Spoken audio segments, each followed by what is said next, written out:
Yeah, so today I'm going to be speaking about boondocking.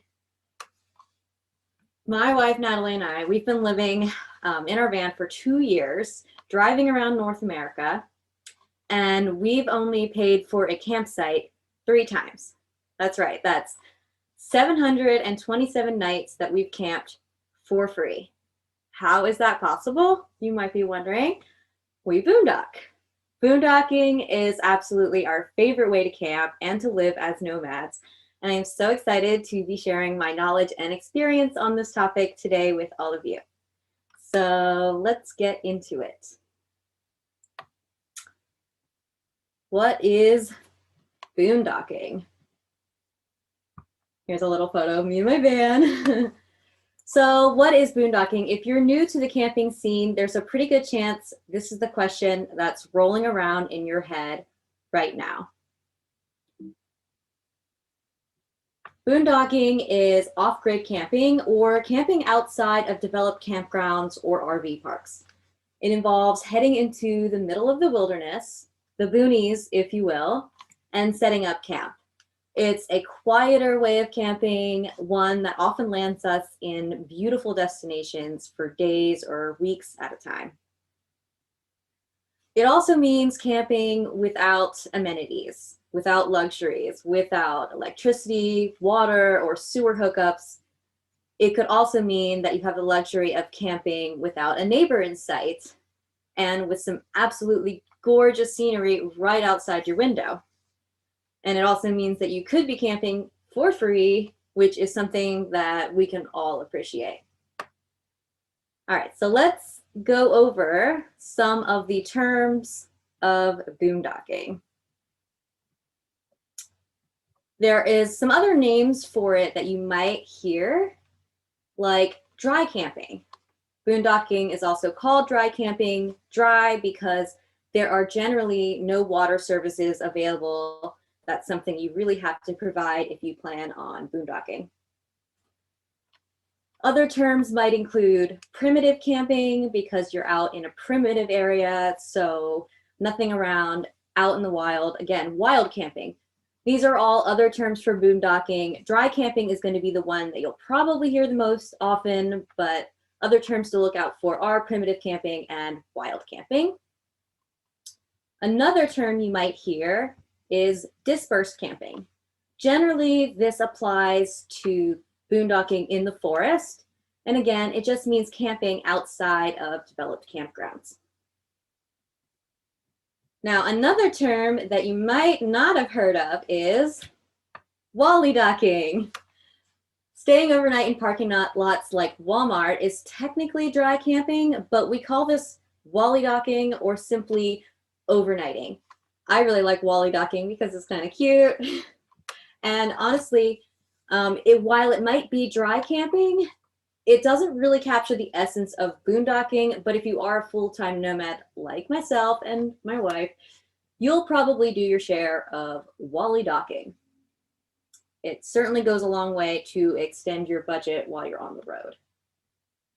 And then another term, moochstocking. Again, dry camping, you're not staying in established camping, but maybe you need to stay overnight at a friend's driveway. We call this moochstocking because, I mean, come on, how can you not stay in a friend's driveway and ask for a hot shower? Everyone's okay with a little moochstocking here and there. Okay, so if this sounds really appealing to you, getting out into the wilderness, it's real camping without, other people around and just really being able to be in a remote location, then you might be wondering, well, how do I find these boondocking sites? Now, there are several ways to find some boondocking. First would be just to do some general research. Depending on where you plan to go camping, you'll want to do research on that area. Since we knew we were going to be driving around North America, we went online on YouTube, everywhere to see how we could find boondocking sites in North America. Through research, we discovered that there is a ton of public land here in the USA where you can camp for free. A couple of areas that came up when we were doing our research were the Bureau of Land Management, national forests, and national grasslands. These places are hot spots for boondocking. Now, if you're, like I said, if you're going to be traveling to another country or another area, you're going to want to do research specifically on that area. Specifically in this class today, I'm going to be talking about how to find boondocking here in the United States of America or Canada, Mexico, because that is personally what I have experience with. Now, the Bureau of Land Management, also referred to as BLM land, these areas are really abundant out west, and they have become really some of our favorite places to go boondock. Generally, you are permitted to camp for up to 14 days at a time on BLM land. You can stay for up to 14 days and then you have to move again.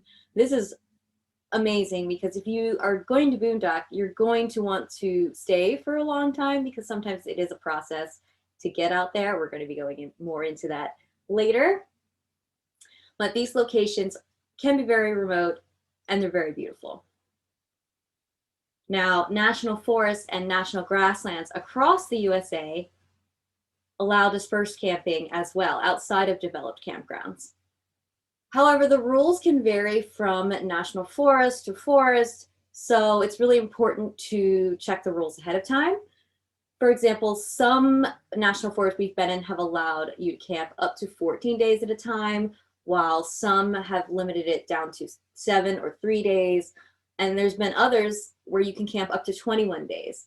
And since the rules vary so much, you're really going to want to do a little research ahead of time. You can check guidelines. You can check guidelines online for dispersed camping in national forests. You can also check in with the local ranger station to see what the exact rules are so that you know that you're within the boundaries and the regulations that are there. Now, another thing is wildlife management areas. They might not be quite as common, but they are out there and they're available for you to camp as well. Now, you might, if you're interested in seeing any of those places that I was just mentioning, we will have the link in the description for the Bureau of Land Management, National Forests, and Grasslands. All of those links are in the description, so you can check that out. Now, if all of this info seems a bit daunting to do the research yourself and to sort through, don't worry. There are resources and apps that make it super easy to find boondocking sites. You don't have to go through all the research. A lot of us have already done the research, so you can go ahead and just enjoy camping and, let us do the research for you and use the links below. Now, when we first started out on our journey of living on the road, we tended to use a website called freecampsites.net. You can go online, you enter your location, and it brings up a map with pins of free sites. It's pretty good, but you're gonna need Wi-Fi or really good cell service to use it. We really leveled up our boondocking game when we discovered apps on the phone that allow you to find camp spots. There is quite a few apps for finding camping. My personal favorite is iOverlander. This one is amazing. It's super user-friendly. It's so easy to use. You're gonna love it, I'm telling you. You simply open the app, go to the map, and see the campsite options. It lists campsites ranging from free dispersed sites, which is what you're looking for if you're boondocking, to camper-friendly parking lots, aka wally docking, and also paid developed campgrounds, which I personally don't pay attention to. It coordinates these types of sites with a certain color. For example, the dispersed or wild camping, aka boondocking, is a light green. There's a middle toned green for parking lots, and then a dark green for developed campgrounds. I love that it's color toned like this because then I know exactly what to look for. If I'm trying to find boondocking, I'm going to look at those light green spots and I'm going to be able to find the boondocking that way. You can also filter. It has a filter option in this iOverlander. You can click on the filter and then you can say, oh, I only want to see wild camping. I don't want to see paid campgrounds if you don't use them. So that makes it really easy because then you just put in filter what you want to see. And then when you open the app, it only shows you what you want and what you're looking for. iOverlander also includes other resources like places to get water, RV dump stations, propane, etc. It's an amazing app for the full-time nomad and for anyone looking to find camping. It has been a lifesaver for us. Pretty much anytime we are looking for a campsite, we are getting on iOverlander and we are able to find just what we need. Now, something you should note is that most of the sites are user generated. This means that anyone can add a site to the app. Users can add descriptions, reviews, and pictures. This is super important to remember. Be sure to read the descriptions, view the pictures, and check the most recent reviews. Sometimes a site can change over the years, so it's really good to know what you're getting into. And the easiest way to do that is by looking and reading through everything.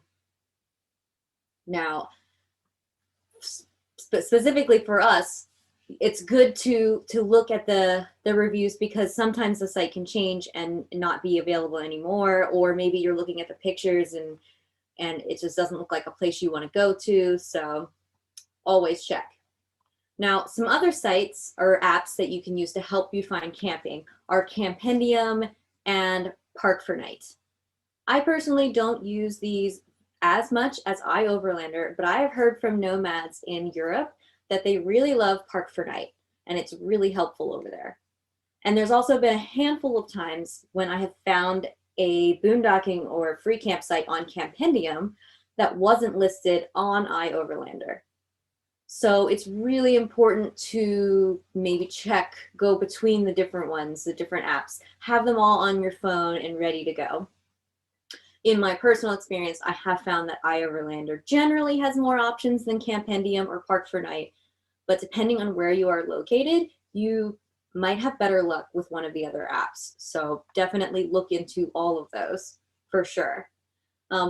One thing I really did love about iOverlander is that the app works pretty well even when you don't have service.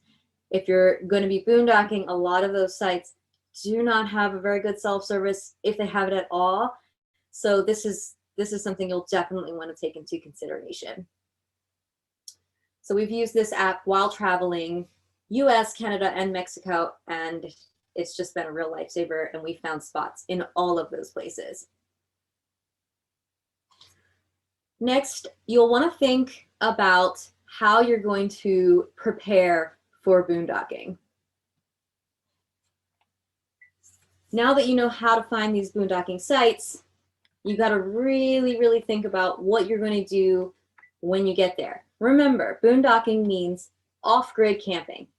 There is no electricity, no water, no services provided, and many times you'll be miles from the nearest town or store. This means you're going to need to plan ahead and bring everything you need with you. Now, be sure to stock up on water. You'll want to have an adequate supply of water for the amount of time you plan to camp. Plan not just for drinking water, but water for cleaning and bathing as well. Collapsible water containers are a great way to bring extra water while maximizing your storage needs. Now, I know Coleman makes a 5-gallon collapsible water tank. It's really inexpensive. You can easily get it on Amazon. That might be something you want to look into when you're thinking about boondocking. We personally knew we were going to be doing a lot of off-grid camping, a lot of boondocking, so we installed a 33-gallon freshwater tank into the back of our van. And then we also carry a 6-gallon portable tank for our bathing needs. And this supply lasts us 2 weeks. So for those BLM land boondocking sites where you can stay up to 2 weeks, we know we're set. We have all the water we need. Of course, you'll also need to bring food with you as well. Like I said, a lot of these sites are miles from a town, so make sure you stock up on your food. And if you're planning on staying for a long time, remember dry and canned goods go a long way to extend your stay. And there's also lots of vegetables like potatoes, carrots, and squash that can be kept unrefrigerated for a week or two at a time. So just think about that. Another thing to consider is electricity. If you want to have electricity available to you when you're boondocking, you'll want to invest in a solar-powered electrical system. Now, there are tons of systems out there, from very simple portable plug-and-plays to more advanced permanent fixtures. I'm not expert on this subject, and I know there is a class, I think later today, on this subject, so be sure to check that out for more info on solar power. If you want a boondock and you want electricity, solar power is really the way to go. All right, another really important thing to consider when boondocking is trash. You are responsible for collecting and disposing of all your garbage during your stay. There's no trash cans available to you. You've got to bring your own and you've got to dispose of it. So be sure to bring a trash receptacle and enough bags and things like that for the length of your stay. If you're camping in bear country or places where there's going to be a lot of wildlife, you're going to want a bear-proof bin to avoid unwanted guests in your camp. All right? We usually carry a large canvas bag, and then we hang it on the ladder on the back of our van, and we hang it up high to avoid animals being attracted to it. And then when we leave our boondocking site, we head straight to a fuel station or somewhere with a large dumpster so that we can properly dispose of our trash. And it's part of our mission to even leave our campsites cleaner than we found them. So we usually, pick up some trash that we see laying around and just leave it even prettier than we found it. Next, let's talk about safety tips. When you're preparing for your boondocking adventure, you're going to want to take safety precautions into consideration. Camping out in the wilderness is an adventure, and anything can happen. You're going to want to be prepared for an emergency situation. An emergency situation could mean anything from a flat tire to a breakdown to an injury, etc. It is absolutely necessary to bring a first aid kit just in case. You never know what could happen. If you take medications, bring enough for your stay, plus a little extra, again, in case something happens. Have a spare tire or a fix-a-flat kit. Many boondocking sites, like I said earlier, won't have self-service available. So some people may choose to bring a satellite phone or a GPS. We personally have never brought a satellite phone with us, but something that we do is to pay attention to when we lose service on our drive-in. That way, if we're able to and something happens, we could possibly walk back to that spot where we had a little bit of service. So just pay attention to your surroundings. Another thing, really important safety tip, before you leave to go out in the middle of nowhere to camp, tell someone where you are planning to go and for how long. Maybe have some sort of emergency plan in place, like if you don't hear from me by such and such date, then something went wrong. So be prepared. And like I said before, also most of these boondocking sites are out in the middle of nowhere. There might be wildlife around, which is awesome. Like we've seen, lots of animals come through our camp, and it's really cool. Make sure you observe from a distance. Don't do anything silly. Don't approach any wildlife. Observe from a distance, and you will stay safe that way. So something to just remember, Don't let the possibility of something bad happening scare you from taking the opportunity to boondock. Just take these precautions and know that you are prepared, and then you can really go and enjoy yourself.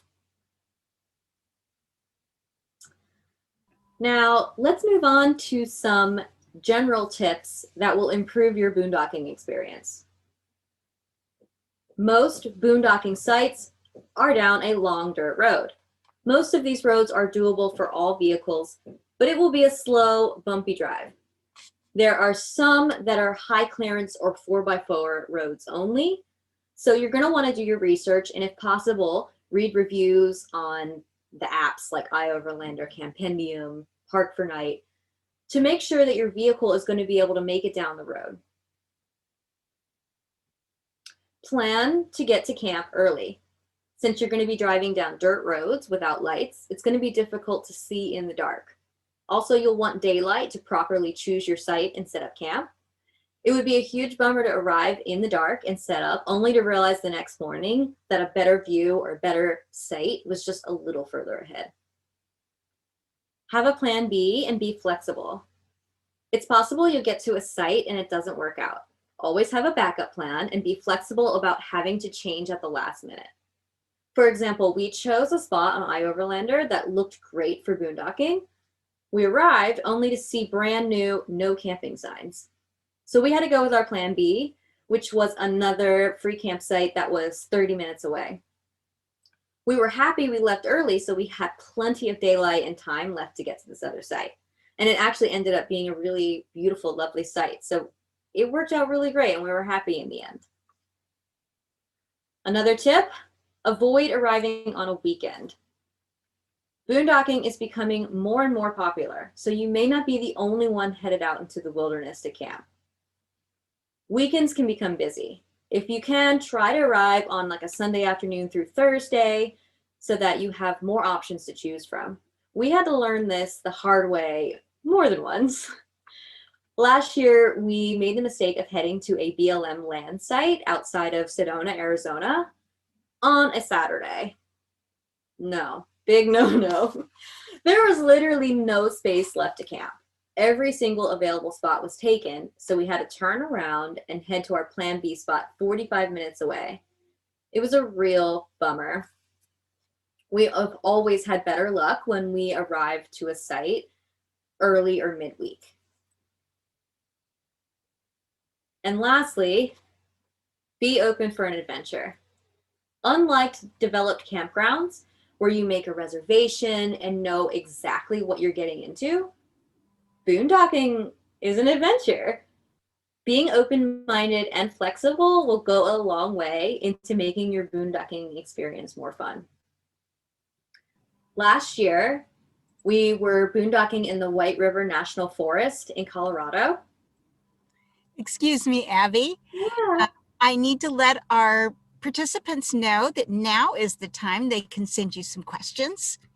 So as you look at your YouTube screen, folks, if the chat box has not come up for you, please refresh your screen. And you can do that by tapping on the round arrow that is on either the left side of your Windows screen, or if you're on a Mac or an Apple machine, look in your address bar, and that's where that round arrow is. And that's for those of you that are here today on the 16th of January watching the live feed. We'll look forward to your questions. Please continue, Abby. Thank you, Sue-Ann. I'm looking forward to answering all of your questions. Okay, what was I saying? Yes, being open-minded and flexible will go a long way into making your boondocking experience more fun. Last year, we were boondocking in the White River National Forest in Colorado. We were enjoying our morning coffee under the trees when we heard a huge commotion, stomping and a lot of moo.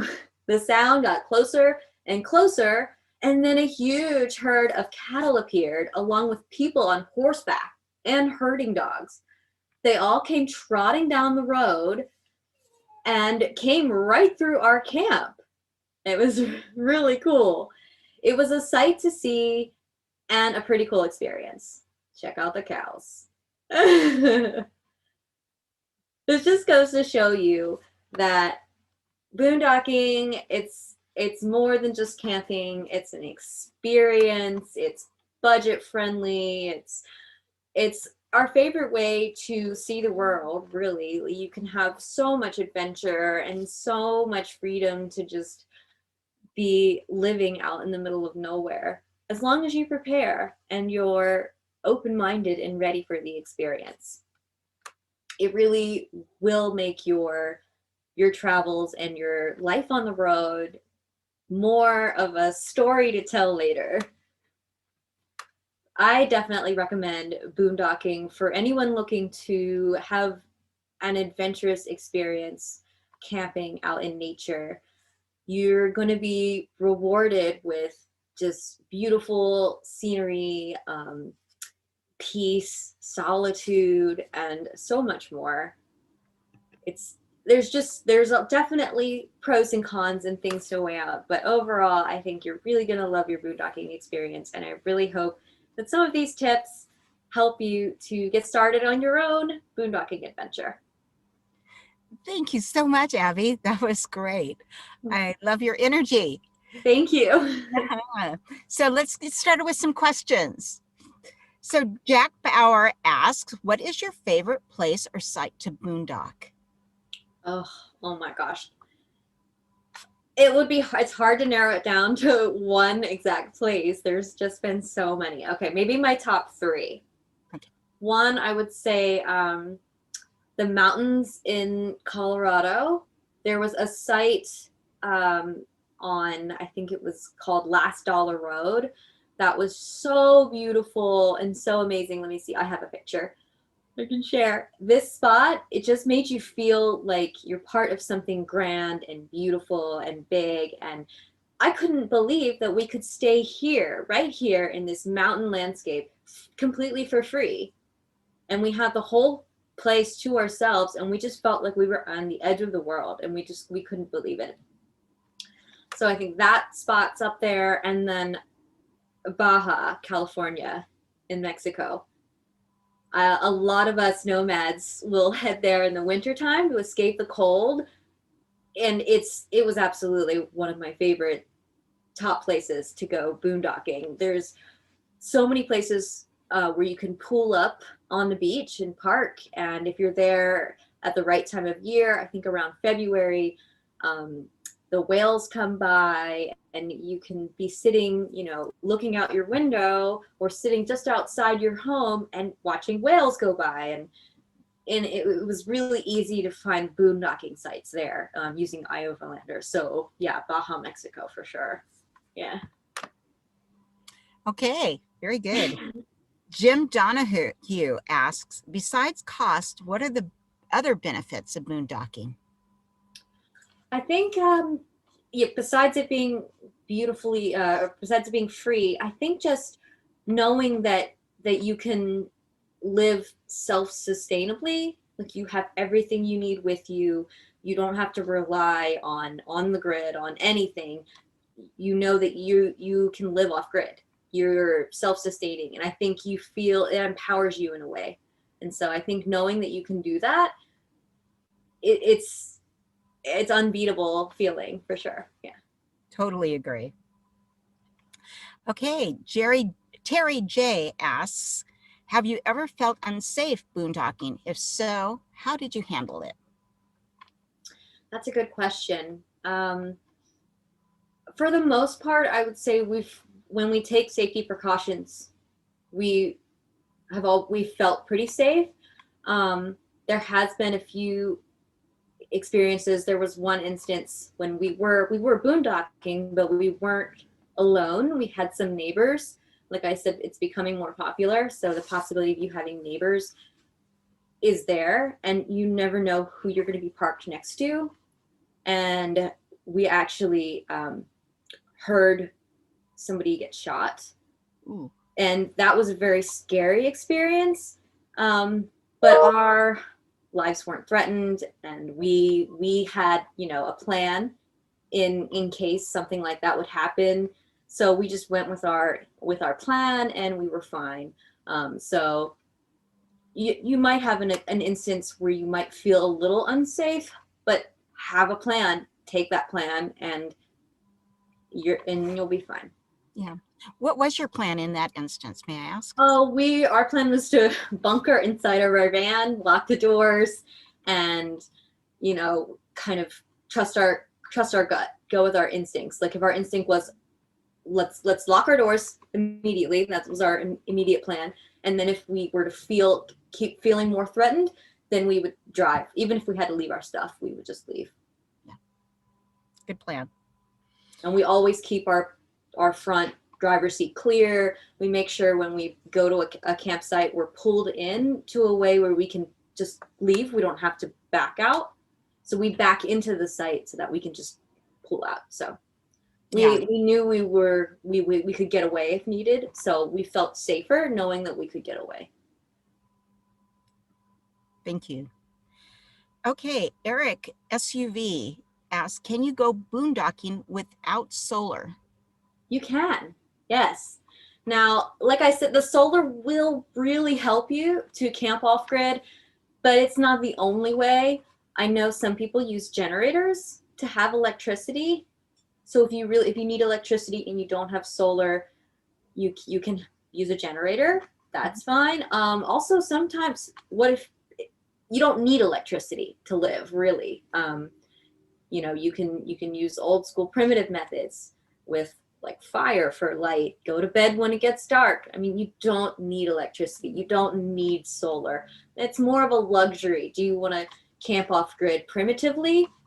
Then do it. If you want to camp off grid with luxuries, then maybe a solar or a generator or something like that is going to be for you. You just have to consider what you want to get out of it and what works for you. Okay, thanks. This is from California RVer. Should I be concerned about boondocking in national forest after the wildfires last year, where people camping in the mountains were trapped and needed to be flown out? What precautions would you advise if someone wanted to boondock on national forest land? Yeah, that is definitely something to consider. Very good question. Yeah, if you're really wanting to camp in a national forest, maybe consider when you're doing your research or whatever the time of year. In autumn is when the wildfires are really common out west in the national forest out west. It might not be the best time to go to forests maybe it would be a better time if at all possible to go camp somewhere else. I know for us personally, we do plan our travel route generally loosely around weather concerns.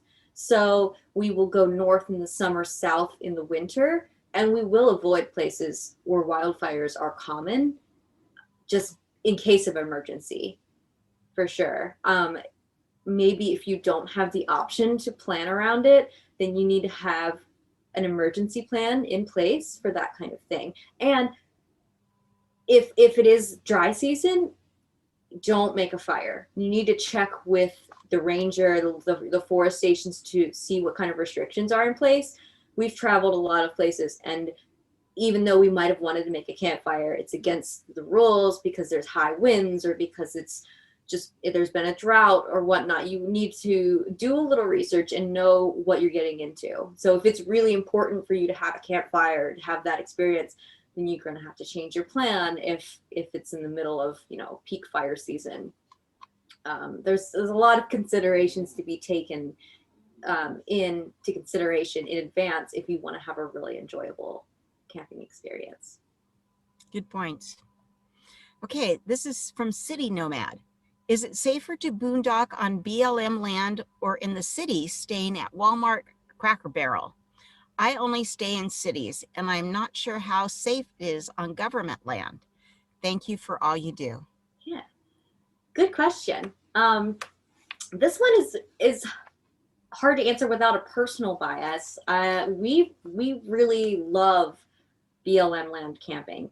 We honestly, before maybe before doing it very often, we were a little apprehensive and maybe had those same concerns. But after 2 years of spending so much time out on BLM land and away from cities, that's become our safe place. We feel really safe out on BLM land, where you can, especially places where you can see for miles, and you'll be able to know if someone's approaching your vehicle or etc. And honestly, camping in cities, staying in parking lots or on streets or whatever, which is something we still do, we tend to not feel as safe. We get a little more worried. We get a little more unsettled, just because there's so many more people in cities and people are unpredictable. And yeah, so I would say it's kind of the opposite for us. We feel safer out in the middle of nowhere than we do in the middle of a city. I think a lot of nomads would concur with you. That might be something that comes with experience. Yeah, I think you're right. Okay, this is from Bill Thomas. When driving on dirt roads on BLM land, should I plan on self-recovery if I get stuck in sand? Are the roads generally passable? Good question. They're all good questions. Yeah, I think it's really important to be able to get yourself out of a situation. One, like getting your tires stuck in sand. They make things like, I think, max tracks that help your vehicle, where you put them under your tires to help you get unstuck.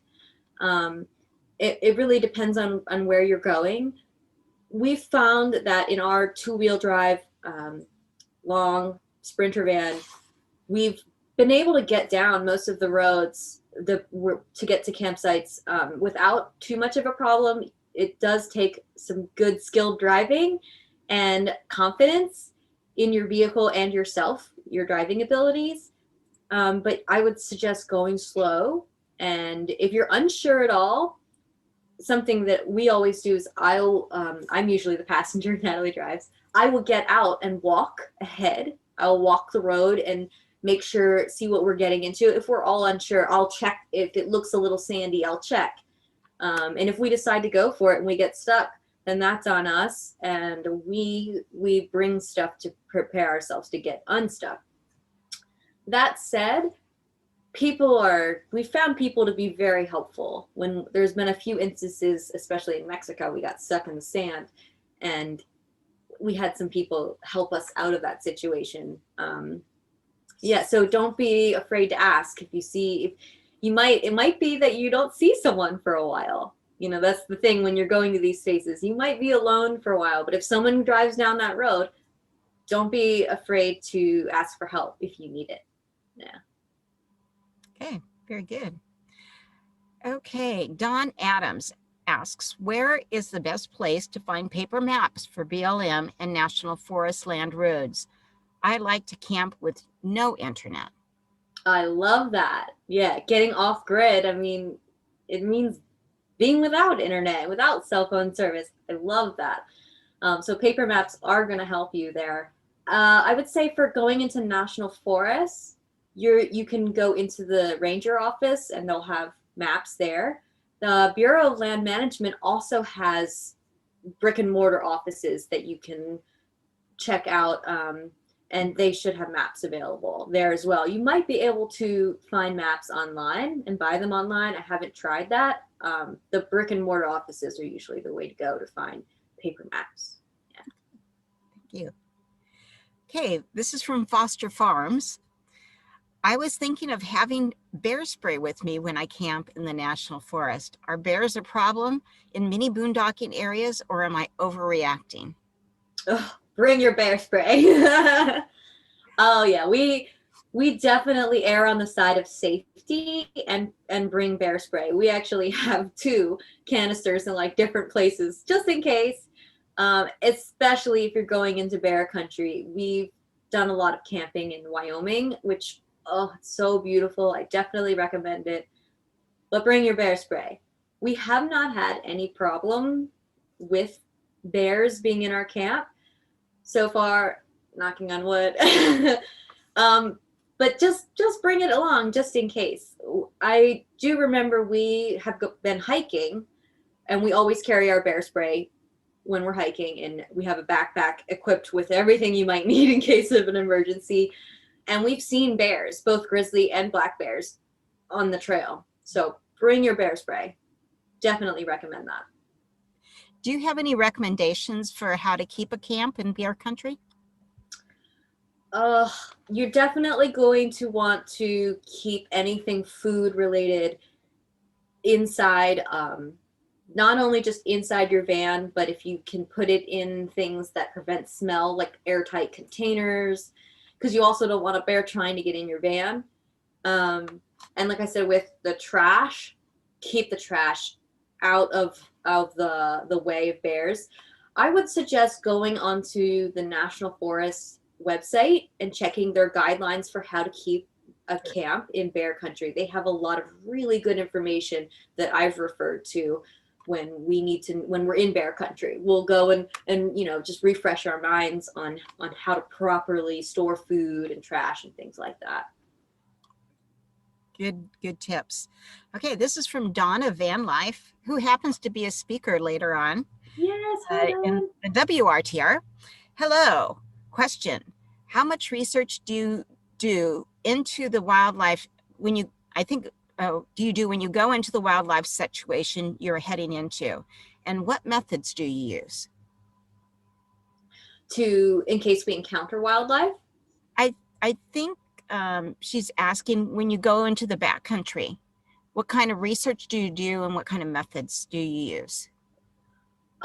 Definitely I will look into if there's any, weather issues like the forest fires when those are popular.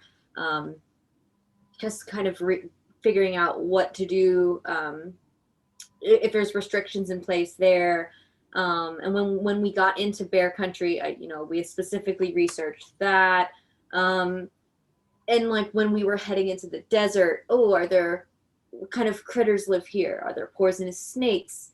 I'll just do a little research, and I've actually been when we went to the desert, probably somewhere in Arizona or something. I was on iOverlander reading. I mean, I read through all the reviews, and somebody said, "Oh, if you have pets, be careful because I saw some scorpions or I saw some snakes." And I'm like, okay, now I know. I'm looking out for it. I'm when just the knowledge makes you aware. So it yeah, if you're planning on going somewhere, maybe look up, are there poisonous snakes in this area? What kind of wildlife lives there? And then when you find out what lives there, you can research how to deal with this issue. Like if there's copperheads in this area. Okay, how to avoid copperheads, and then so it just one little research leads to another bit of research. So it's kind of the snowball of research. So I just start by researching the area, and then I research each little thing as it comes up. Good idea. I also know people that do research for wildlife because they want to see it. That too, They're yeah. photographers, for example. Oh yes, when we were in uh Wyoming again, I think. Yeah, I really wanted to see moose. I wanted to photograph. I'm a photographer, so I wanted to photograph a moose. So I looked up where to see moose in this area where we were going to be headed, and there was a couple options. And sure enough, we went after doing the research, and we saw we went to this one pond where they said moose would be, and there was like a dozen moose. So the research helped. Very cool. Very cool. Okay, Elaine Kethler, is there an app you use for notification of forest fires in the area you are planning to boondock? That's a really good question. I'm not quite sure if I have the answer for a specific app like that. I do have AccuWeather on my phone, the AccuWeather app, and it does let me know. It gives me notifications for an area. If I'm looking up the weather in that area on the app, it will then send me notifications. But I don't know if there's another app. There very well could be, but I'm not sure. On I use WeatherBug, and there is a part of that particular application that does address forest fires, as well as lightning strikes. So that could be a precursor to a forest fire. So, Mm-hmm. that's perhaps something people want to look into. Very nice. Okay, this is from Calamity Jane. I have heard that sometimes RVs get caught in flash floods. How do I know if my camp is in an area safe from flooding while on BLM land? Very good question. I think you'll definitely want to maybe look into where flash floods are common and where you might have a trouble with them. I know out west in like the desert areas, the arroyos are very susceptible to flash floods. And if you know what to look for, then you can avoid camping in an arroyo where there might be a flash flood. And also checking the weather ahead of time, seeing if a storm might approach. If at all possible, camping on high ground is better. So when you're heading out to boondock, generally like these apps will point you to, it'll be like, oh, go to this road and there's a lot of sites off this road. So that's where being flexible comes in. So if you get to that road and you see, oh, there's a little site, but it's going down, but there's another one and it's headed up, maybe always choose one that's on higher ground. Yeah, I think that's what I would do. Yeah, I think in the desert, a lot of new folks to camping in the desert will choose where there's trees and bushes. Well, guess what? That's where the water That's where goes. the water goes. So yeah, it's always a low ground, as you said. So again, great advice to go to the higher ground, even though it's not by that really nice tree. Right. Yeah. Thanks. Okay, East Coaster, what are the options for boondocking on the East Coast? It is a little more difficult, I'd say, for wilderness boondocking on the East Coast, but it's not impossible. We've found that the Appalachian Mountains have a lot of great foresty boondocking sites.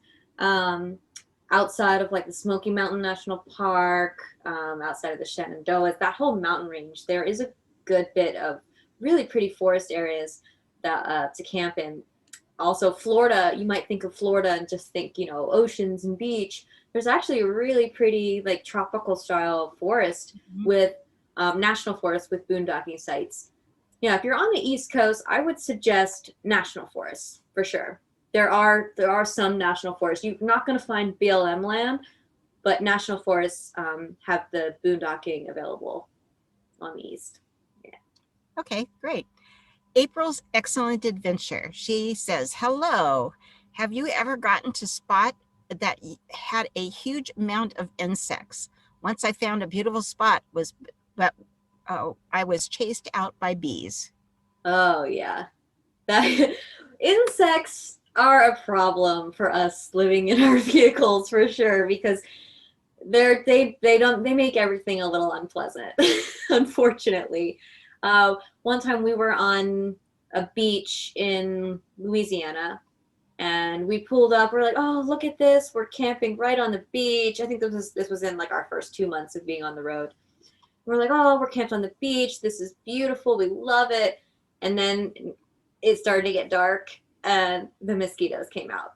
And I'm not talking about, oh, one or two, a swarm of mosquitoes. I mean, there's nothing you can do really except for we just had to go inside, close the doors, and just bunker down. And then we left the next day because the mosquitoes aren't going to leave. You're in their land, so you kind of have to respect that and be flexible. Adjust your plans. If you're parked on top of an anthill, or you're parked somewhere, there's horse flies or mosquitoes. Sometimes you're just going to have to go to your plan B and move and go somewhere else. Sometimes though, swarms come through, and swarms don't stay. So it's kind of tricky to know whether it's an insect that's living there all the time or if it's a swarm that's just coming through. So maybe just take some time to observe and make a plan. Yeah. have a backup. Yeah. Okay. Sherry D's question is, what precautions do you take for mice? Oh, yes. um, we have had an issue. I think everybody's probably had an issue with mice getting in their vehicles. Um, you definitely want to make sure your vehicle's sealed, as mice will find little holes for sure if they can to get in. I know when we put in our plumbing and things like that, we put in the little mesh over the hole, and you want to make it get the not fabric but the wire, the metal kind, because mice can chew through anything fabric. So when if you're building out your van, or maybe if you bought one and you're renovating, or if you just bought an RV, check for any holes that might be in place. Another really good tip is if you're parked somewhere, open, especially if it's a little cold, open your hood of your vehicle to let the engine, so that the engine, so it doesn't get too warm, because mice will crawl up into your engine and chew your wires and things. But if you open the hood so that it gets breezy in there, they don't want to be in there as much. If you can, travel with a cat or a small pet. Personally, my little dog, he doesn't like mice, and he chases them out of the van. That's just something ongoing. I don't know. We've had a problem with mice, so I'm trying to think of like the best way to keep them out myself. You just got to figure out if they are getting in, figure out where they're getting in and seal the hole. So pesky little things. Yeah, it's just part of the life. It is. Okay, Yeah. this is from Kevin Knoll. Do you need to get a permit on a lot of national forest dispersed campsites? There are now that's what I was saying earlier, that the rules and regulations vary. There's a lot of them that don't require a permit, but there certainly is some that do require a permit. So it really does just take checking into. Now, the apps are very useful. iOverlander. A lot of times people will leave in the reviews, the description, if you do need a permit. So if you're using that app to find camping, if you're looking at the description, you can see if you'll need a permit or not. And if you're unsure, you can always ask the local ranger station, and they'll give you that information. Yeah. Good. Yes. Okay, this is from Davina Faminero.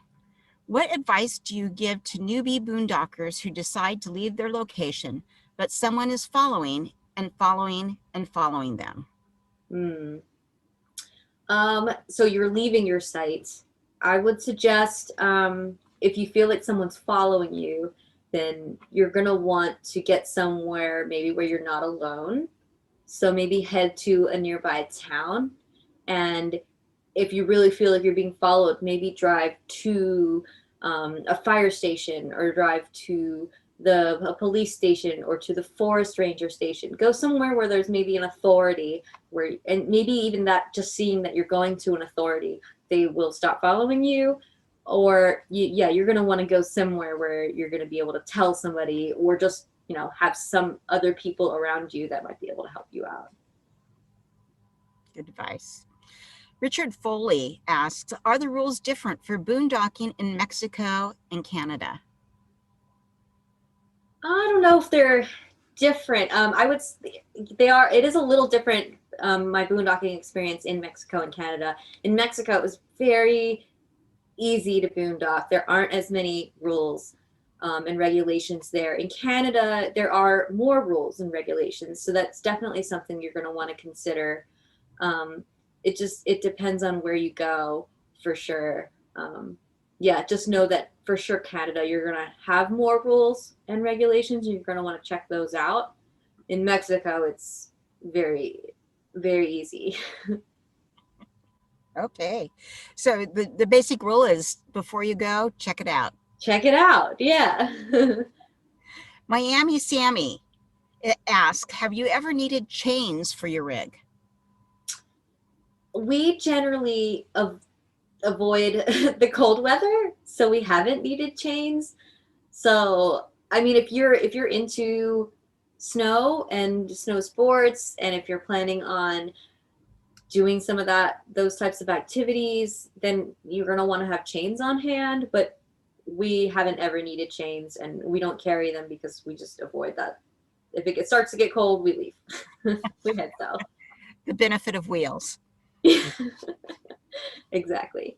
Okay, I hope I'm saying this name right. It's Adric Kapoy.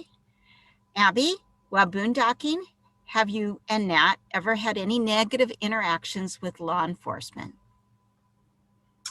I'd say we've pretty much, not while boondocking, we haven't really had, again, like boondocking, you're pretty much out in the middle of nowhere, so there's not a whole lot of people to, like, there isn't really law enforcement around that we've really had a negative interaction with. It's Okay. more been cities that those kinds of things might happen. But no, not while boondocking. Okay, good.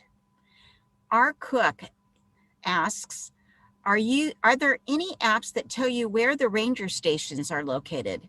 How about apps that tell you about terrain, available turnarounds, and overhead clearance?